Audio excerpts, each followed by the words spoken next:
Businessman कैसे पता कर पाएगा कि मैं एलिजिबल हूँ बिजनेस लोन के लिए? जी। मनीष साहब, मैं ये जानना चाहूँगा कि क्या आप जब बिज़नेस लोन की बात कर रही हैं, तो अभी सिक्योर बिज़नेस लोन की बात कर रही हैं या फिर अनसिक्योर बिज़नेस लोन की बात सर, कर मैं रही हैं? अनसिक्योर बिजनेस लोन के बारे में जानकारी चाहूंगी कि जो मेरे साथ ही मेरे साथ जुड़े हैं जी, उनको इस बारे में नॉलेज हो, जी, जी, जी, क्योंकि जो प्रॉपर्टी है हर किसी के पास नहीं होती है। और तो जो अनसिक्योर अगर बिल्कुल। डॉक्यूमेंट्स में हम मूव करते हैं तो हमारी क्यों एलिजिबिलिटी के बारे में कुछ नॉलेज बताएं। जी, जी, जी। इंडिया के अंदर जो अनसिक्योर बिज़नेस लोन बोरो करने का जो पैरामीटर्स है, वैसे तो हर एक बैंक और हर एक एनबीएफसी की अपनी एक स्केल अप है, उसकी अपनी एक मेजरमेंट है, पैरामीटर्स है और एलिजिबिलिटी क्राइटेरिया है।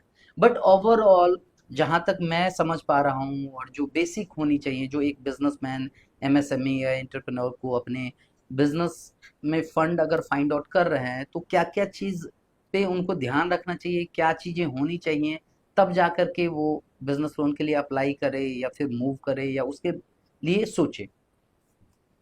तो बेसिकली जो अगर आपको एक हेल्दी अमाउंट अपने बिजनेस के लिए फ्यूल अप करना है, तो उसके लिए जो पैरामीटर्स हैं, बेसिकली वो पैरामीटर्स क्या है कि आपकी बिजनेस का 3 साल पुराना होना चाहिए।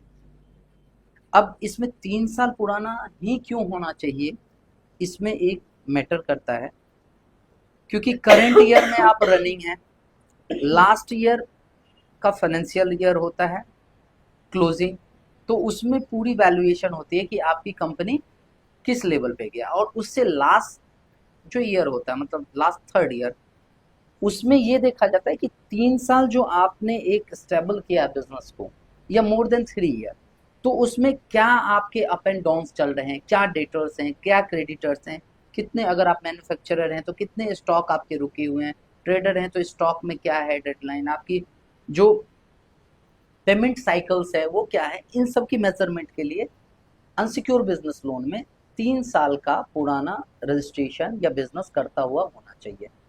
एक तो ये मेजर पैरामीटर्स हैं। हालांकि आप अगर आज के डेट में बिजनेस लोन अनसिक्योर के लिए आप प्लान करोगे, तो बहुत सारे ऐसे एनबीएफसी या फिनटेक है जो ये दावा करती है कि मैं 12 महीने पुराने बिजनेसमैन को बिजनेस लोन दे देता हूँ। जी। बट सब उसके जो पैरामीटर्स हैं, उसके जो रिस्क टेकिंग है, वो सारी चीजें एक अलग लेवल पे जाती है।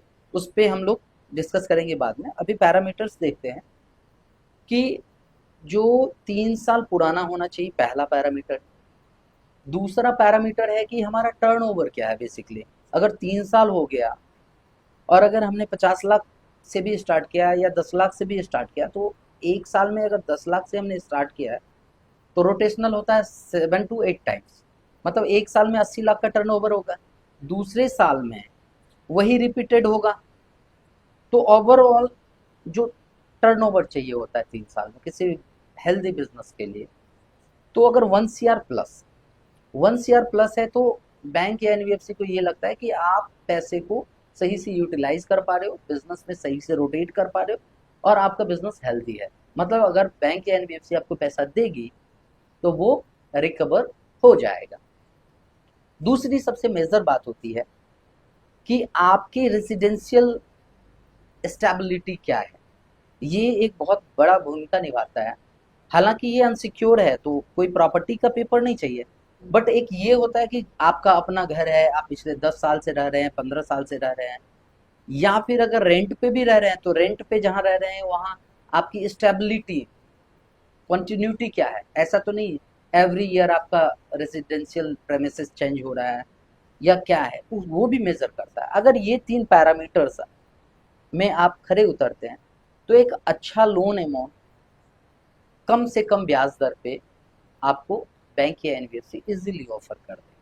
तो ये 3 पैरामीटर्स किसी भी बिजनेसमैन को चेक करना होगा कि इस पे हम स्टैंड आउट हो रहे हैं या नहीं।